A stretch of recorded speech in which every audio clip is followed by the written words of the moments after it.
Speaking of reliability, a podcast with good friends talking with you about reliability engineering topics.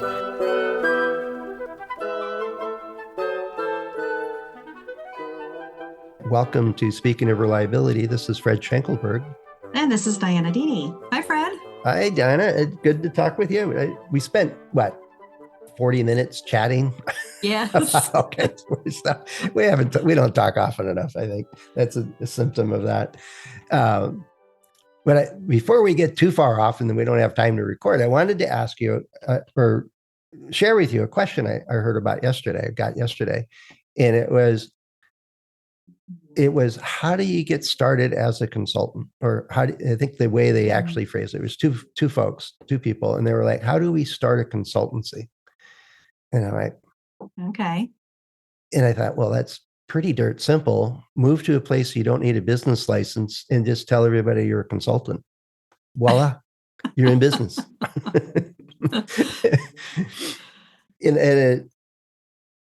But I've run into, over the years, so many different variations of how people became consultants. I kind of tended to answer the question initially was, well, what advice in hindsight that I could give them? How do you start? And so I thought, what's your first take on it? Somebody said, how do I get started? What would you recommend? Yeah, it's not something that, it's not a career change with a clear path to it, right? I sort of fell into it. I was doing work that I loved, and I had also started a family, and I had full intention of coming back full time and being involved in the work and being a parent and commuting 40 minutes one way each way. And it just wasn't working. So I tried to work with my managers to say, can I come in a little late or whatever? But the job was a strict 8 to 5. Mm-hmm. And so unfortunately, I had to make a decision. So I guess life decisions kind of prompted a change to consulting. So I ended up doing some consulting for that company. And then I've been doing other consulting gigs since. But there was a big learning curve from being an employee to being my own business owner consultant. There was a lot to learn there. Oh, yeah. So if I would give advice, it would be to learn a little bit more about the consulting ropes before you get into it. It also depends on what kind of consultant you want to be. There's places to Yeah. go to learn how to be a freelancer. If you wanted to be an artist and sell your own artwork at a county fair or something like that, there's a version of consultancy that works that way. It's kind of pick up odd jobs as you can. But then there's also the McKinsey, I think they're still in business, or the big business consultancies that swoop in at $1,000 an hour, and they have 40 people, and they're all getting $300 an hour, and you're paying $1 million a day for this group to tell you to paint your walls blue, or whatever it is. If you look on Reddit, there's some threads with consulting, and that's what a lot of the threads are about. It's about those big companies being a consultant for them. And the people that are writing about that stuff are pretty young. Like they're just out of college and they signed up to be a consultant and they share their experiences. So their experiences are really different from mine. They're not running the business. They don't have, they have, admin support, HR, 401ks. I don't remember that when I started up as a consultant. There's no handbook for that. No. Maybe we should write one, but I thought, oh, this is great. I don't have to go to these stupid staff meetings every week. Did you miss them then? No. And I said it got, replaced with, no, geez, now I have to do, estimated taxes and and do a doing business as because I didn't name it after myself. I have a fictitious business name. Yes. And so I got to check written to my business name from a client, and I went to cash and they said, "Who's this?" Well, that's my company. Prove it. You need to do a fictitious business thing and pay for an ad in some particular newspaper for 3 weeks, and then take it to the county and they stamp it that you are that person for this fictitious business thing. Wow, really? Yeah. No, Well, see, you're I started as I used my name. I yeah. started as Deanie Engineering. Mm-hmm. And then after a while, I wanted to do I needed to do the official thing. So I had to go to a lawyer and get registered with my state. But he said, you can't have engineering in your name You're not a because professional engineer. that's right. I'm not a PE Yeah. doing building and civil projects and that kind of stuff. Yeah. So, Yeah. so even though I'm doing engineering, I'm not doing like government type social We're not doing it. engineering. Well, there's a whole nother realm is insurance parts, is Yeah. and well, I mean, part of it is, yeah, there's a huge learning curve. I think we could do a whole episode about all the various pieces of it. And every jurisdiction's different. I didn't have to be registered with the state. And when I first started, I was in a city, and the city said, "Well, if you're going to run a business out of your home," I said, "Well, it's technically going to be out of the Hilton Garden Inn because I seem to be spending all my time on the road at Hilton Garden Inns around the country." I Which mean, could be another perk that we can swing around to again. oh yeah, yeah. We can do all the downside for the first 10 minutes, and then we'll switch over to all the good stuff. Um, at the and they said, "No, you just need a business license." And so they asked a few questions: are you going to have clients or people, customers at your home? No. Where are you going to hold meetings? Hilton Garden Inn or at their place and stuff like that. Oh, okay, here, $10, you got a business license. And now that I live in an unincorporated area, the county says, if you're starting your own business, you don't need a business license at the Hmm. county level. So I don't even have that. The one snag was, and I learned the hard way because I got a check and the bank said, "No, we need a doing business as," and went and learned what that was. And so every 3 years or 5 years or whatever it is, I do it again and update that. But the state of California, if you're a sole proprietor, and there's a variations of types of businesses that need to be registered, but I don't. If you're an Yeah. accountant or a professional engineer, then you need to be registered. If you've got Right. employees, because they want workers' comp and in all the taxes for your business that way. But I'm a sole proprietor, and I my taxes is on a 1040, but because I don't have withholding, I have to pay estimated taxes as That's I right. go. And they're double because since you're self-employed, you You pay have to both add your sides. own. Yeah. Yeah, it's So like, so yeah, I did yep. miss that part, and it still wasn't worth sitting in those boring staff meetings. I gotta tell you, I had some pretty bad ones. the but other than that, the and I went and visited a lawyer. It was one of those where they said you can get a free hour consultation, and he Hmm. says, "Do you plan on getting a building, or hiring a staff or doing anything like that?" And goes, "You don't need to be a limited liability. You don't need to be a corporation." And he said, the downside of doing it completely on your own is that there's no equity in your business, because if you stop being the consultant, then there's no business anymore.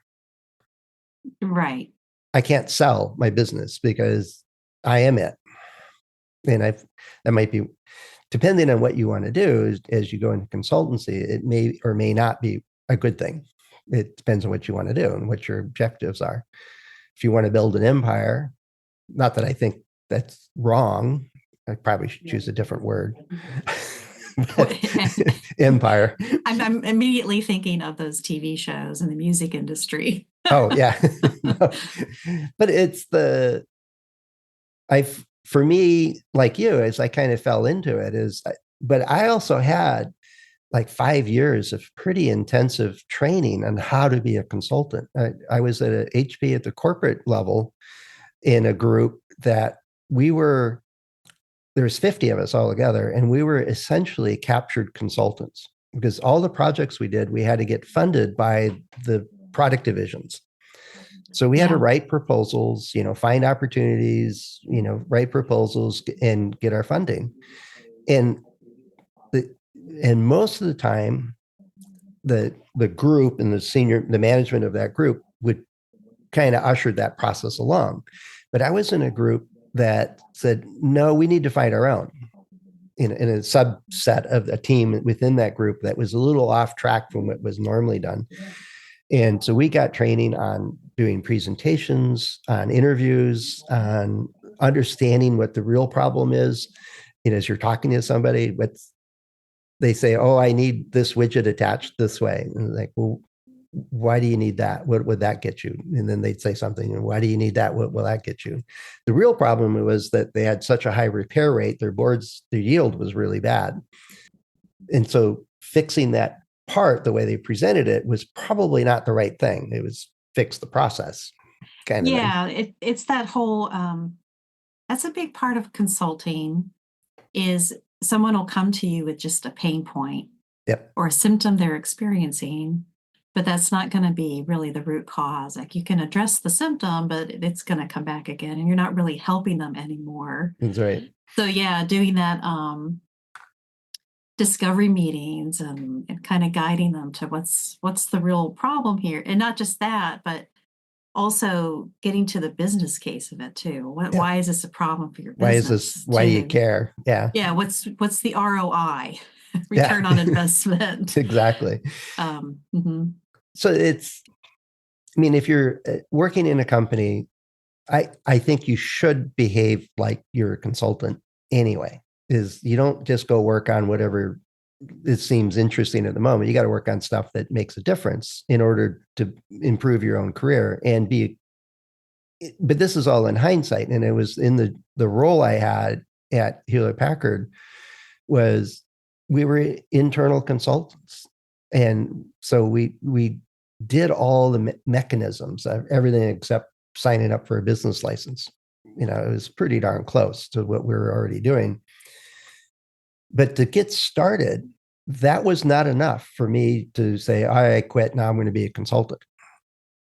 So I think there's the choice of, do I want to do it? And what are the hurdles? What do I need to anticipate? And we talked about a couple of those things. So and I've run into people that say, I just retired. I want to be a consultant. Okay. Has anybody called you to hire you? Or have you sent any proposals out? Do you have an email list that you have a newsletter on? Do you have a blog? Do you have a podcast? Do you have a website? Do you have a network that you can let them know that you're no. I was in a company. I just worked there. So it's like they wanted to share their knowledge. They felt like they had a lot left to give, but they didn't want to work in the industry anymore. They wanted to help other people with what they know, kind of thing. Yeah.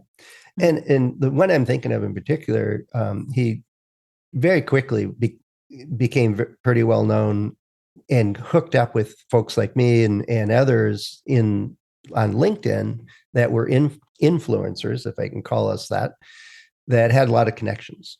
And so he's been writing articles for Ascendo and promoting that. And, so he's getting visible there. He's pretty active on social media.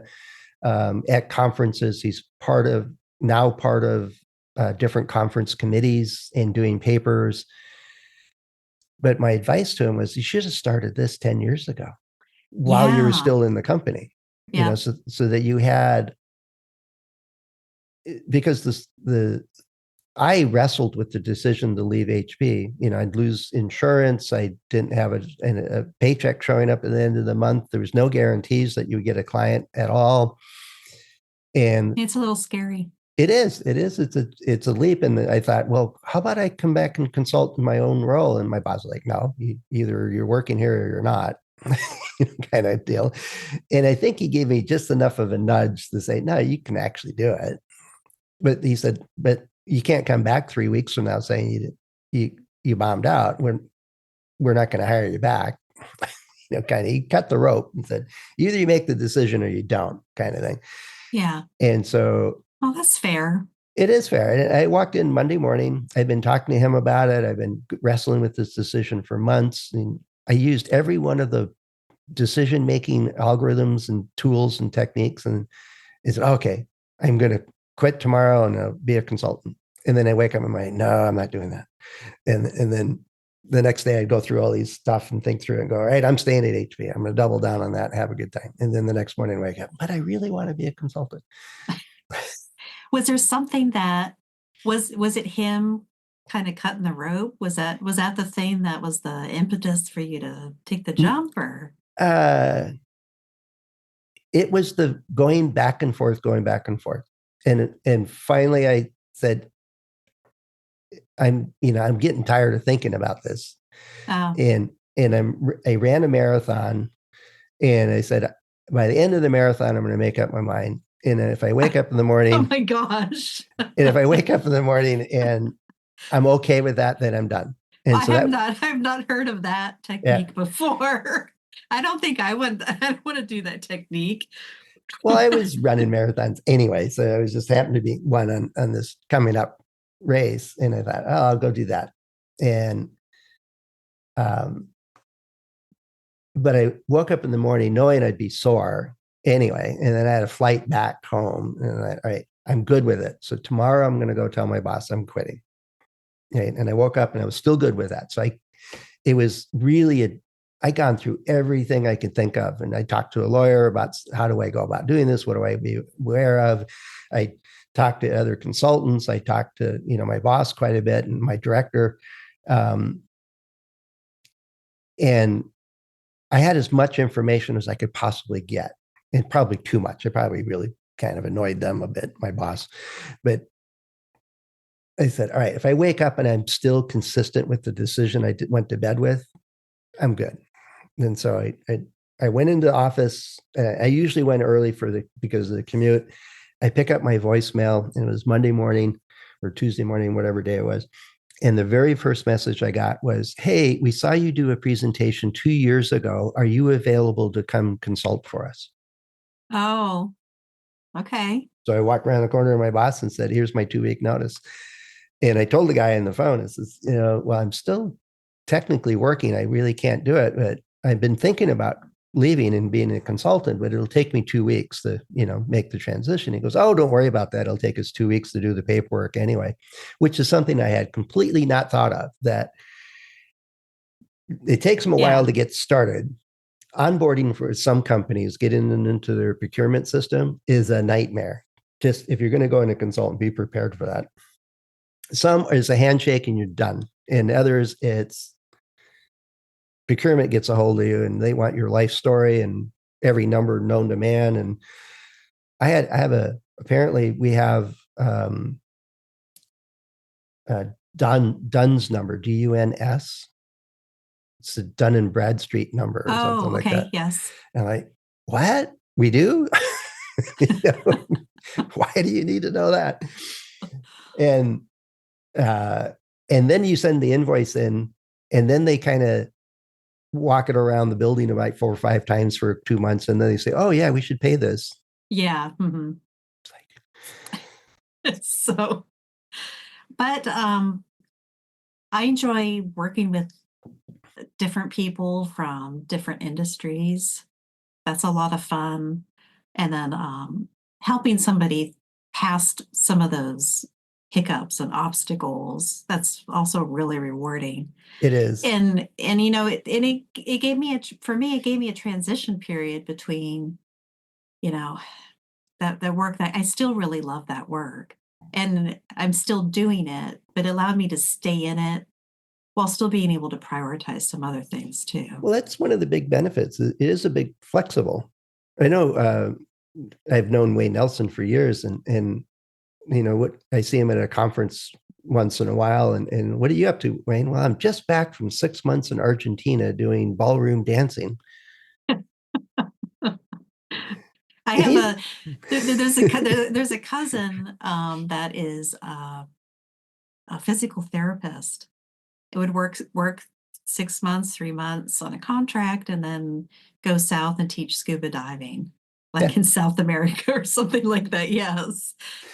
There's all sorts of jobs like that allow you that flexibility.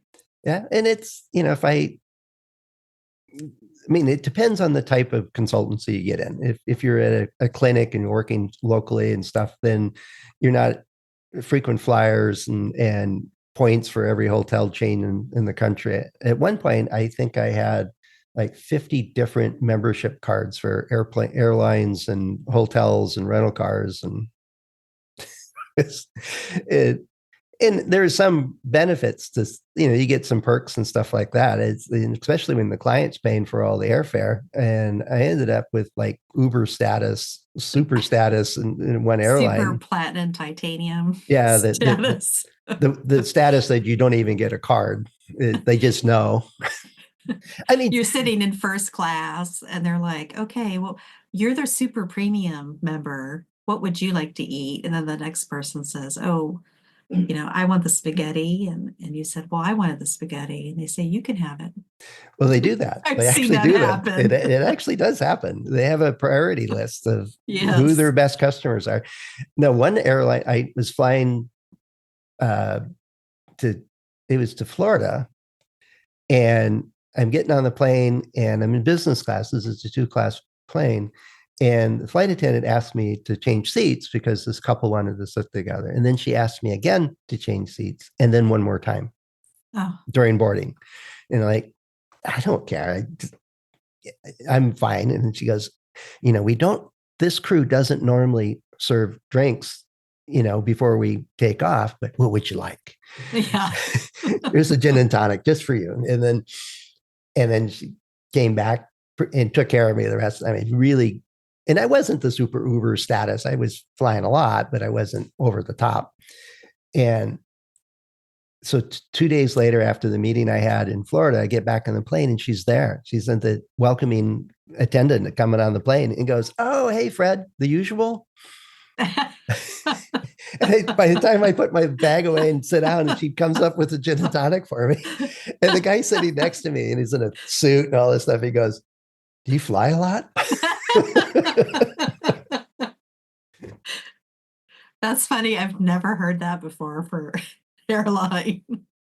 Well, it's but the your first thought is the once about 5 years ago, I decided not to travel for business anymore. So I cut back on my business quite a bit. The thing I miss the most is not the airlines and stuff. It's kind of that's part of the process. And if you know it well enough, you know how to deal with it. It was meeting engineers in a factory in Malaysia that are brilliant. It's absolutely great. Or a team designing some high Zoots component for, space exploration satellite systems, or a company they're making heavy equipment for like road construction, big bulldozers and stuff like that. Yeah. But they're putting on GPS systems so they could grade to within like a half an inch. Like, good grief. And there's software teams in Europe someplace, the mechanical teams in Australia, and they're here with the strategy and the technical, wizardry of the middle part. And how do you get anything done? But they're working with these teams remotely was just a joy. They knew their role, they knew what their common goal was.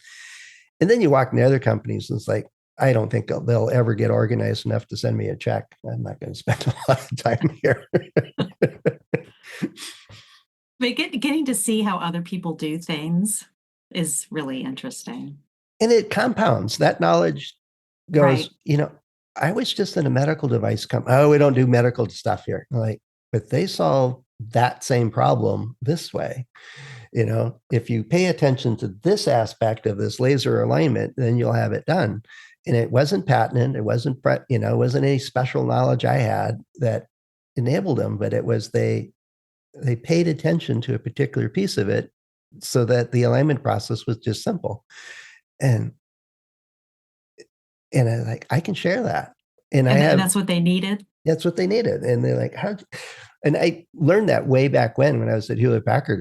There's two different divisions. They were in the same building, but there's a wall between them with a little doorway that none ever used. And they were making a very similar product. As one was a workstation, one was a server, but they all thought, oh, they make servers. We don't do that. Yeah. They're using the exact same chipset. Yeah. The painting on the box is a little bit different. One's a rack, one's not. It's about the only difference between these two things.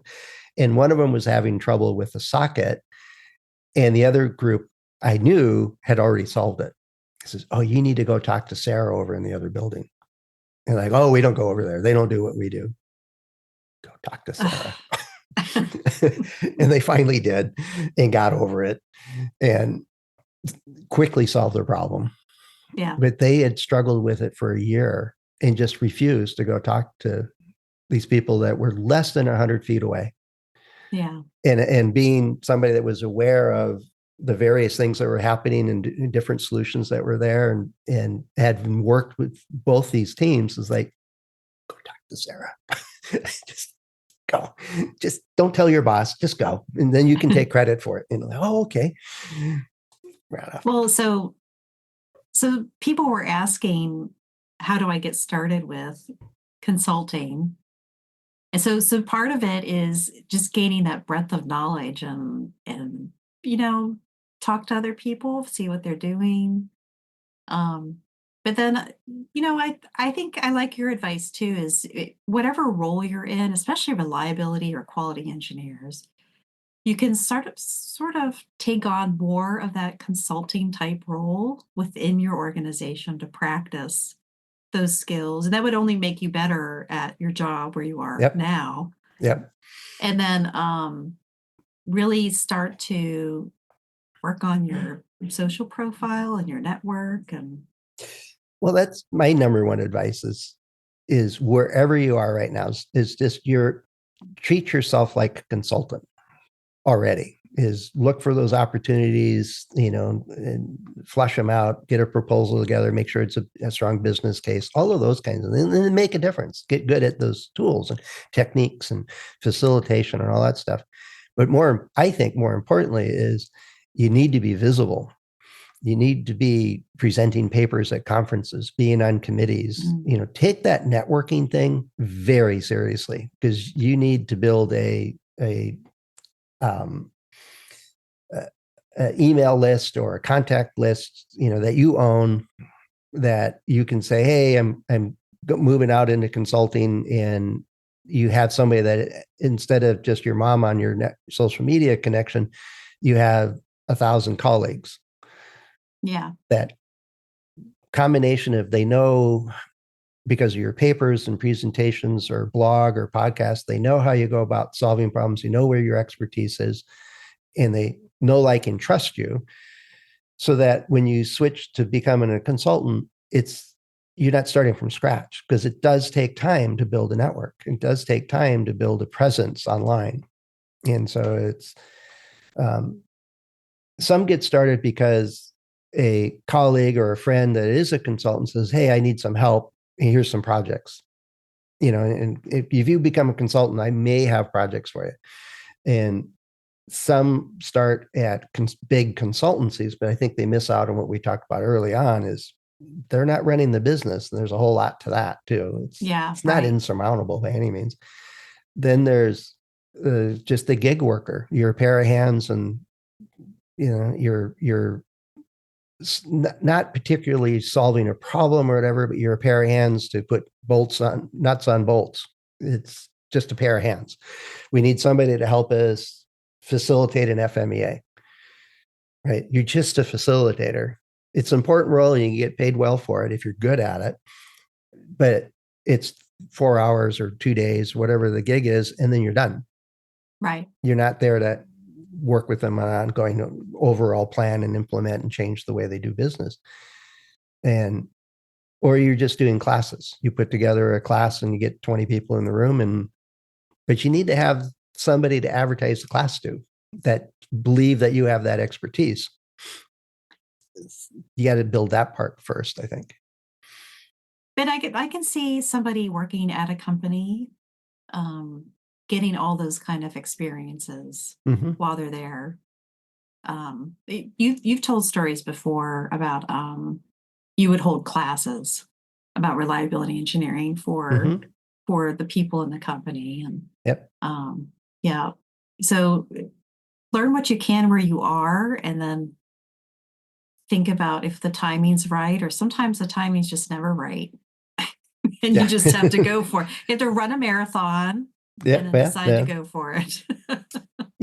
You might have a cup of coffee at a start in a coffee shop, and that might be the equivalent of a marathon, but it's That the sounds good to me. the decision is the hard part, and like you said, is sometimes it's family circumstances, sometimes it's something you've always wanted to do.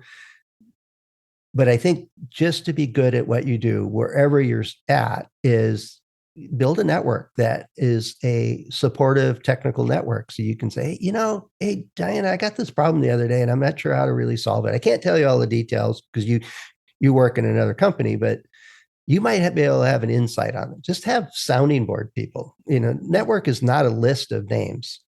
It's not, I've got 28 contacts in my LinkedIn network. No, but you need to talk to them. Yeah. Think of them, and if you have a problem or if they have a problem, they can call you or send you a message. Um, that starts to build that trust, that know, like, and trust piece, and you need a lot of that because you need a couple of good clients to start and do an amazing job for them, and then word of mouth hopefully will be the one that they'll bring you back to them. My very first client, I went back to 3 times over 5 years for different projects. And they said, no, we got to call our reliability guy. So that's what you want, a bunch of those. Um, but getting started is you have to have an audience that actually already knows you. It's not like we can set up a billboard on the freeway and we're done. Yeah. No. It doesn't work that way. And it's part of it is building what I call the Google resume. So if you Google somebody's name, what shows up? Right. Right. And if you do Yeah. mine, it shows up with page after page after page of, papers and presentations and conferences and articles and all kinds of stuff, page after page after page. And so it's do the evening meetings, go to conferences and present. Attending a conference doesn't get you a Google mark, but if presenting for some conferences does. Plus, it's just preparing for the presentation is good practice. You're contributing for other people to learn something new, and yeah, yeah, there's lots of benefits to that. yeah. Now we could probably write a whole course on this one. There's the nuts and bolts part, but I think there's a whole lot more subtle things that go into it to get started, to really get started. And I've seen some people that they have all their heart and intent to be a consultant, and then they realize that they don't have insurance. They got to pay for that themselves, and that's a sticker shock. And Yeah. then I just did a project and I expect $5,000, and they say, oh, we have 60 days to pay you, but we don't start until 30 days after you send it to us. I've had one tell me that.